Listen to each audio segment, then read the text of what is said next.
जय हिंद students, welcome back to my channel zero Pathshala. I hope कि आप बहुत अच्छे होंगे। तो देखिए बच्चे, आपने फर्स्ट जो इंट्रोडक्शन पार्ट पढ़ा था 5.1 एक्सरसाइज का हमने इंट्रोडक्शन पार्ट पढ़ा था क्लास 7 एनसीईआरटी का।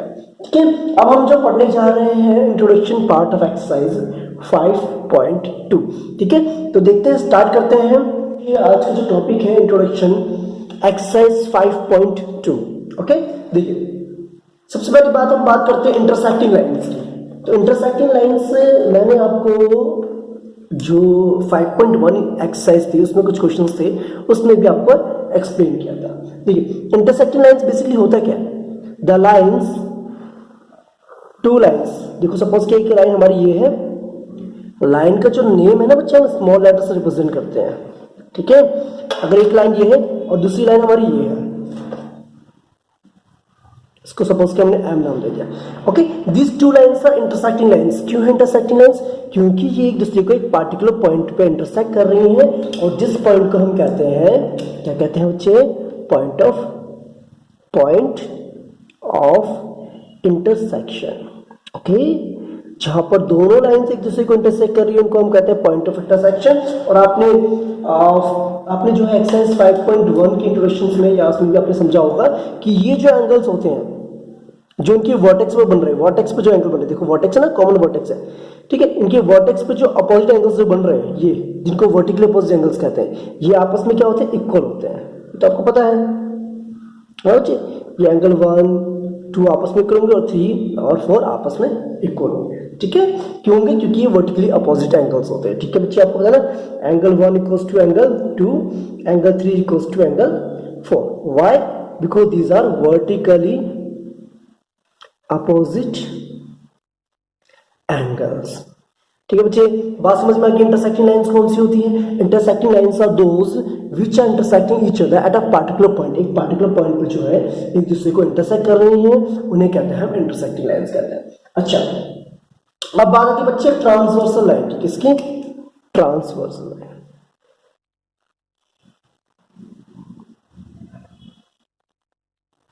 ट्रांसवर्सल लाइन क्या होती है? अच्छा बच्चे, अगर हम ट्रांसवर्सल लाइन की अगर बात करें, डेफिनेशन की बात करें, ये बेसिकली एक लाइन होती है विच intersect two or more lines at distinct points. Okay, देखो अगर हम इसको ड्रॉ करते हैं, ट्रांसवर्सल लाइन क्या होती है? बेसिकली क्या होती है बच्चे? It is a line that intersects two or more lines at distinct points। ठीक है, ट्रांसवर्सल लाइंस वो लाइन होती है बच्चे जो दो या दो से ज्यादा लाइंस को इंटरसेक्ट करती है। कितने पॉइंट्स पे? एक डिफरेंट पॉइंट्स। देखो फॉर एग्जांपल मैं बात करता हूँ, सपोज क्या मेरे पास दो लाइंस है, एक लाइन ये जा रही है मेरी और एक लाइन ये जा रही है। ठीक है, ठीक है बच्चे, ध्यान से समझना इस बात को। ये मैंने एल लाइन मान ली, ये मेरी एम लाइन होगी। ठीक है, तो ट्रांसवर्सल लाइन वो होगी जो एक लाइन इनको क्रॉस करती हुई जा रही है। कोई से भी आप कैसे बना सकते? सपोज कि ये एक लाइन है, ये एक लाइन हमने बनाई, इसको नाम दे दिया मैंने पी। ठीक है, तो ये जो लाइन है, this point, this line, P line is a transversal line. क्यों transversal line? Because this line is intersecting line L at a particular point this point and M at a particular point this point। यानी कि वो line जो दो या दो से ज्यादा लाइंस को डिफरेंट पॉइंट्स पे इंटरसेक्ट कर, देखो डिफरेंट पॉइंट हुआ ना, एल लाइन को इस पॉइंट पे इंटरसेक्ट कर रहा है और इस लाइन को इस पॉइंट पे इंटरसेक्ट कर रहा है। बात समझ में आई कि नहीं है? पक्का बच्चे, क्लियर हो गया कॉन्सेप्ट? क्लियर है? यानी कि इस लाइन को हम कहते हैं ट्रांसवर्सल लाइंस। ठीक है, जो कि क्या कर रही है? इंटरसेक्ट करती दो या दो से ज्यादा, जरूरी नहीं कि दो ही लाइंस को इंटरसेक्ट करेगा। ठीक है, दो या दो से ज्यादा लाइंस को इंटरसेक्ट करेगा। कितने पॉइंट्स पे? डिफरेंट पॉइंट्स पे इंटरसेक्ट करेगा। ठीक है, अच्छा अब बात सुनो बच्चे। अब ये देखो बच्चे, जो ये लाइन इंटरसेक्ट कर रही है, ये जो पी लाइन है एल लाइन को इंटरसेक्ट कर रही है और एम लाइन को भी इंटरसेक्ट कर रही है। तो ये क्या करे? कुछ एंगल्स बना रही है बच्चे। देखो ये हो गया एंगल 1, इसको मैंने एंगल 2 मान लिया। ये भी एक एंगल बन रहा है 3, ये एंगल 4 5 7 और 8। ठीक है, कुछ इस तरीके से एंगल्स बनेंगे ना बच्चे। देखो ना, ये जो लाइन आपकी P है L को इंटरसेक्ट करे इस पॉइंट पे, ठीक है, तो यहां पर तो बच्चे इसको अगर हम भूल जाए तो ये क्या है, वर्टिकल अपोजिट एंगल से एंगल 1 और 4 आपस में इक्वल है, 3 और 2 आपस में इक्वल है, जो हमने अभी डिस्कस किया था इंटरसेक्टिंग लाइंस में, ठीक है। सिमिलरली यहां पर भी होगा बच्चे, ये M और P lines are intersecting each other at this point, that means angle 6 और एंगल 7 आपस में इक्वल होंगे और एंगल 5 और एंगल 8 आपस में इक्वल होंगे, because these are vertically opposite angles. Okay, अब बच्चे हम कुछ और एंगल्स के बारे में पढ़ेंगे इसमें। देखिए स्टूडेंट्स, अभी हमने बात करी थी ट्रांसवर्सल लाइन की। देखो अब यहाँ पर क्या, P is a transversal line and L and M जो ये भी क्या है आपके डिफरेंट लाइंस आपकी है, ठीक है। ये ट्रांसवर्सल इसलिए है because this line is intersecting L at a particular point and M at a different point, ठीक है। यानी कि दोनों लाइंस को डिफरेंट पॉइंट्स पे इंटरसेक्ट कर रही है। अगर ये जो लाइन है दोनों लाइंस को अगर एक ही पॉइंट पे इंटरसेक्ट करती है, अगर सपोज के जैसे मेरे पास ये लाइन है, एक लाइन ये जा रही है, एक लाइन मेरी ये जा रही है, ठीक है, और एक लाइन मेरी ये जा रही है, ठीक है। अगर मैंने इसको L नाम दिया और इसको मैंने M नाम दिया, ठीक है, और इसको मैंने P नाम दिया, तो क्या ये जो P लाइन है, क्या ये जो P लाइन है हमारी, क्या ये P लाइन आपकी ट्रांसवर्सल होगी? नहीं होगी। क्यों नहीं होगी? Because this transversal line is intersecting these two lines M and L at a one point.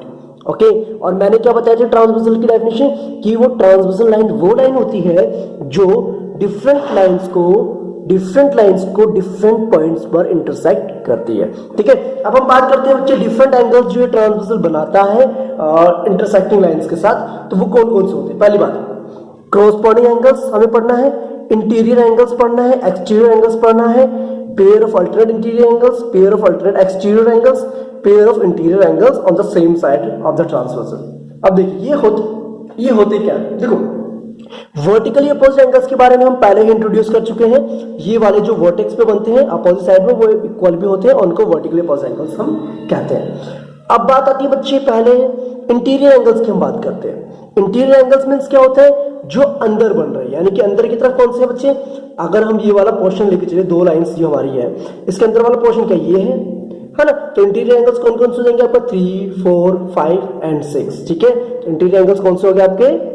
Angle 3, angle 4, angle 5 and angle 6। अगर हम एक्सटीरियर की बात करें, यानी कि जो पोर्शन इसके बाहर वाला जो एंगल्स होंगे आपके 1, 2 और 8 और 7, ठीक है बच्चे, है ना? 3 हो जाएंगे हमारे exterior angles, angle 1, angle 2, angle 8 and angle 7। These are exterior angles. अच्छा बच्चे, इतनी बात आपको समझ में आ गई। अब आती बात बच्चे, हम बात करते हैं क्रॉसपोंडिंग एंगल्स की, pair of corresponding angles. Corresponding angles basically होते क्या है, उनको हम डिस्कस करते हैं।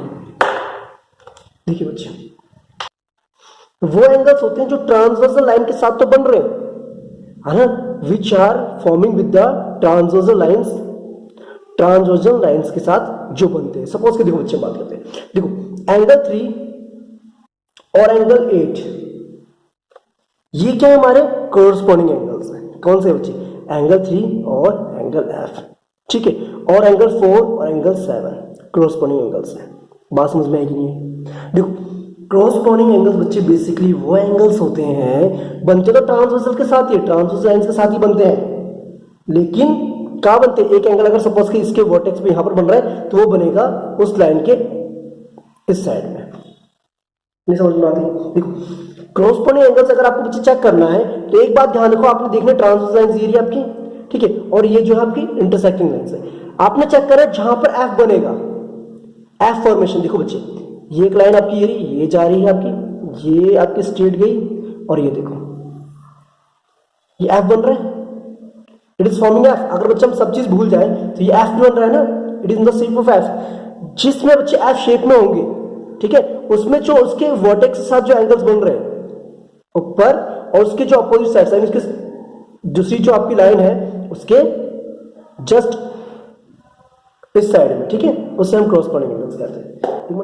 देखिए बच्चे, अभी मैंने आपको बताया था कि क्रॉसपोंडिंग एंगल्स फाइंड आउट करने का बहुत इजी वे ये होता है कि आप देखो बच्चे, उसमें जो है ना F की फॉर्म में बन रहा है, और F की फॉर्म में जब बन रहा होता है तो उसके साथ वाला जो एंगल होता है ये इधर वाला, और सेम साइड में इसी साइड में ये इधर वाला, इनको हम कहते हैं क्रॉसपोंडिंग एंगल्स। तो एक पेयर जो बन गया हमारा क्रॉसपोंडिंग एंगल्स, उनके एंगल 4 और एंगल 7, एक पेयर तो बन गया। ठीक है, अब दूसरी बात देखो बच्चे, इस साइड देखिए, इस साइड भी एफ बन रहा है आपको, ये देखिए, ये है ना बच्चे, ये बन रहा है। देखो अगर हम इसको भूल जाए तो ये एफ बन रहा है आपका, उल्टा एफ बन रहा है, तो यानी कि ये वाला एंगल 3 और एंगल 8 है ना बच्चे, ये नहीं, एंगल 3 और एंगल 8 सेम साइड में जो बन रहे हैं ट्रांसवर्सल के, ठीक है, वो भी क्या होंगे हमारे कॉरेस्पॉन्डिंग एंगल्स होंगे, यानी कि एंगल 3 और angle 8 are corresponding angles. Are you getting my point? ठीक है, बात समझ में आ गई? आपको अगर सर उल्टा ऐसे ही बन सकता है, देखो ये भी एफ बन रहा है आपका इस तरीके से, बन रहा है कि नहीं बन रहा? देखो जी, आपकी अगर हम ये बात करते हैं, ये जो लाइन हमारी थी, ठीक है, और ये ऐसे जा रही थी, ये लाइन हमारे ऐसे जा रही थी, ठीक है। अब क्या ये भी एफ नहीं बन रहा आपका, ये देखो बन रहा है, तो इसका मतलब ये हुआ ये वाला एंगल और ये वाला एंगल, क्या ये कॉरेस्पॉन्डिंग एंगल्स नहीं होंगे? तो अब देखो यहाँ पर नोटिस करो, ये देखिए ये एफ की फॉर्म में है, एफ की शेप में है, that means this angle, angle 6 and angle 2 are also corresponding angles, यानी कि हमारे एंगल 2 और एंगल 6 भी क्या हो गए, कॉरेस्पॉन्डिंग एंगल्स हो गए। वैसे ही सिमिलरली अपोजिट साइड्स में देखिए, यहाँ पर, यहाँ देखिए बच्चे, ये देखिए ये भी एफ बन रहा है हमारा, तो इसका मतलब हो गया angle 5 and angle 1, this is also corresponding angles. ठीक है, ये जो मैंने एफ की शेप आपको बताई है, ये सिर्फ आपको एक्सप्लेन करने के लिए बताई है कि कॉरेस्पॉन्डिंग एंगल्स आपके इस तरीके से होते हैं। समझ में आ गई कॉरेस्पॉन्डिंग एंगल्स बच्चे आपको कौन से होते हैं? ठीक है, अगर आपको नहीं समझ में आता कि कॉरेस्पॉन्डिंग एंगल्स होते हैं, आपने क्या करना है, चेक करना है एफ कहां पर बन रहा है, और जहां पर एफ बन रहा होगा तो आपको देखना पड़ेगा सेम साइड में, सेम साइड में, ठीक है, जैसे इधर बन रहा है तो इसके जैसे ये लाइन थी आपकी, ठीक है, इसके वर्टेक्स पे और दूसरी साइड के ये वाले वर्टेक्स पे, ये हमारे कॉरेस्पॉन्डिंग एंगल्स होते हैं। क्लियर बात होगी? अब आती है बात बच्चे अल्टरनेट एंगल्स की, अल्टरनेट एंगल्स की, और इंटीरियर बोल रहा है, इंटीरियर मतलब अंदर वाले एंगल्स, अंदर अल्टरनेट एंगल्स की बात कर रहा है। तो अल्टरनेट एंगल्स को समझने के लिए बच्चे एक सिंपल सी बात है, आपने एक चीज ध्यान रखनी है। देखो अगर आपकी ट्रांसवर्सल ऐसे है, कि आपकी ट्रांसवर्सल लाइन है और ये दो लाइंस को इंटरसेक्ट कर रहा है इस पॉइंट पर और इस पॉइंट पे, ठीक है, तो यानी कि जहां पर जेड बनेगा, जेड की फॉर्मेशन, चाहे आपको उल्टा जेड बने या सीधा, चाहे जेड बन रही है ना, तो यानी कि ये वाला एंगल और ये वाला angle, these angles are called alternate angles. बात समझ में आ रही कि नहीं? यानी जहां पर जेड बनता है, जेड के जो वर्टेक्स होते हैं वो क्या होते हैं, अल्टरनेट एंगल्स होते हैं। ठीक है, ये तो इंटीरियर वाला हो गया, इसका मतलब अच्छा ये हो गया, तो क्या ये वाले नहीं हो सकते? ये भी तो जेड बन रहा है, देखो ये देखो, ये वाले और ये वाले हो सकते हैं, है ना, इस तरीके से तो जेड बन सकते हैं, उल्टा भी तो जेड बन सकता है, ये और ये एंगल्स भी तो आपस में इक्वल हो सकते हैं कि नहीं हो सकते हैं ना। ओके, तो ये तो इंटीरियर एंगल्स की बात होगी। तो अब यहां पर चेक करो बच्चे, देखो अल्टरनेट इंटीरियर एंगल्स, देखो ये एक जेड फॉर्मेशन हो रहा है, यानी कि एंगल 3 एंड एंगल 6 ये अल्टरनेट एंगल्स हो गए। और दूसरी बात, ये देखो ये भी जेड बन रहा है हमारा, लेकिन उल्टा जेड बन रहा है। एंगल 4 और एंगल 5 और एंगल 4 भी क्या हो गए, इंटीरियर अल्टरनेट एंगल्स हो गए। क्यों? क्योंकि इसके इंटीरियर के अंदर है, इसके अंदर है। बात समझ में आ गई? अब बात करते हैं एक्सटीरियर अल्टरनेट एंगल्स। अभी तक हमने बात की बच्चे इंटीरियर अल्टरनेट एंगल्स के बारे में, यानी जो अंदर की तरफ जेड बना रहा है। अब बच्चे अगर हम बात करें एक्सटीरियर अल्टरनेट एंगल्स की, तो एक्चुअल में एक्सटीरियर अल्टरनेट एंगल्स होते वही है जो जेड बन रहा है आपका, ये जेड बना था बच्चे, तो ये तो अंदर वाले एंगल्स हो गए। इसके बाहर वाला जो एंगल है, यानी कि ये वाला एंगल, देखो ये जेड जो बन रहा है हमारे, सपोज के बच्चे दो लाइंस हमारी हैं, ठीक है, ये ट्रांसवर्सल है, ये जो जेड बन रहा था, इसके ऊपर वाला एंगल, जेड जो बन रहा है उसके ऊपर वाला एंगल, और जहां पर जेड हमारा खत्म हो रहा है उसके ऊपर वाला एंगल, ठीक है, यानी कि ये दोनों एंगल्स क्या होते हैं हमारे, अल्टरनेट एंगल्स तो है लेकिन एक्सटीरियर अल्टरनेट एंगल्स है, यानी कि 1 and 7 एंगल 7, ठीक है, एंगल 1 एंड एंगल 7। क्लियरली आपको समझ में आ गया? अब सिमिलरली यहां पर देखो, ये भी जेड की फॉर्मेशन कर रहे हैं, तो इसका मतलब एक्सटीरियर अल्टरनेट एंगल्स हो जाएंगे हमारे angle 2 and angle 8, angle 2 and angle 8। Are you getting my point? है ना? अभी तक हम बच्चे अंदर की जेड की बात कर रहे थे, अब बात करेंगे बच्चे जेड तो बनेगा, लेकिन उसके ऊपर वाला जो एंगल होगा वो हमारे क्या होंगे, अल्टरनेट एक्सटीरियर एंगल्स होंगे। आई होप कि आपको समझ में आ रहा होगा। नहीं समझ आता तो कमेंट करके जरूर बताएं मुझे, ठीक है। मेन जो कॉन्सेप्ट आपकी क्लियर होना जरूरी है बच्चे, ठीक है बच्चे। Are you getting my point? अब बच्चे देखो अब क्या कह रहे हैं, pair of interior angles on the same side. Interior angles same side मतलब क्या होता है, ये आपकी ट्रांसवर्सल बनी है, ठीक है, इंटीरियर मतलब अंदर, और सेम साइड मतलब देखो ये ट्रांसवर्सल लाइन आपकी है, सेम साइड मतलब इधर ही और इधर ही, सेम साइड में, सेम साइड में जो एंगल्स होते हैं उनको हम कहते हैं हम इंटीरियर एंगल्स, ठीक है। तो ये आपके हो गए P of interior angle 4 and angle 6 जो हो गए हमारे ट्रांसवर्सल लाइन के सेम साइड में एंगल्स है, और हमारे एंगल 3 और एंगल 5, 3 एंड एंगल 5, ठीक है। These are interior angles on the same side of a transversal, ठीक है बच्चे। बात समझ में आ गई, क्लियर हो गया कॉन्सेप्ट, अच्छे से क्लियर हो गया, पक्का बच्चे, ठीक है। अगर कोई डाउट होता है तो कमेंट करके मुझे जरूर बताएं। देखिए स्टूडेंट्स, अभी हमने बात करी थी कि अगर हमारे ट्रांसवर्सल लाइन जो है ना, non parallel lines, non parallel lines पता है क्या होती हैं? जो बच्चे लाइंस ना आपस में आगे जाके एक दूसरे को इंटरसेक्ट कर सकती है, ठीक है। जैसे दो लाइंस हमारी जा रही है तो आगे जाकर के क्या करेंगे, एक दूसरे को इंटरसेक्ट कर सकती हैं, उनको हम कहते हैं नॉन पैरेलल लाइंस, ठीक है। अब बात आती है बच्चे पैरेलल लाइंस में क्या होगा। पैरेलल लाइंस देखो, अगर एक ट्रांसवर्सल लाइन दो पैरेलल लाइंस को इंटरसेक्ट करता है, ये जो साइन मैंने बनाया है ना बच्चे बीच में एलो जो ये लिखा है, ये बेसिकली पैरेलल्स का साइन होता है, ठीक है। L is parallel to the M, ठीक है बच्चे। ओके, ये हमें गिवन है कि एल लाइन जो है एम लाइन के पैरेलल है, तब हमारे जो क्रॉसपोंडिंग एंगल्स, तो बच्चे बात तो वही है, क्रॉसपोंडिंग एंगल्स तो वही चीज होती है, इंटीरियर एंगल्स भी वही है, एक्सटर्नल एंगल्स भी वही है, और अल्टरनेट एंगल्स भी वही है। लेकिन इनमें एक खास बात ऐसी क्या होती है कि अगर एक ट्रांसवर्सल लाइन दो पैरेलल लाइंस को इंटरसेक्ट करता है तो उसके जो कोरस्पॉन्डिंग एंगल्स होते हैं, उसके जो कॉरेस्पॉन्डिंग एंगल्स होते हैं वो क्या होते हैं आपस में, आर इक्वल। बात समझ में आई कि नहीं आई, है ना। यानी कि जो हमने अभी तक बात करी थी कॉरेस्पॉन्डिंग एंगल्स की, अगर दोनों के दोनों पैरेलल लाइंस होती हैं और पैरेलल लाइंस को कोई भी ट्रांसवर्सल इंटरसेक्ट करती है, या है ना इंटरसेक्ट करती है, तो यानी कि उसमें जो कॉरेस्पॉन्डिंग एंगल्स होंगे वो क्या होंगे, इक्वल होंगे। इसका मतलब ये हुआ एंगल 4 और angle 7 these are equal, angle 3 और एंगल 8 ये कॉरेस्पॉन्डिंग एंगल्स है, ये भी इक्वल होंगे, ठीक है।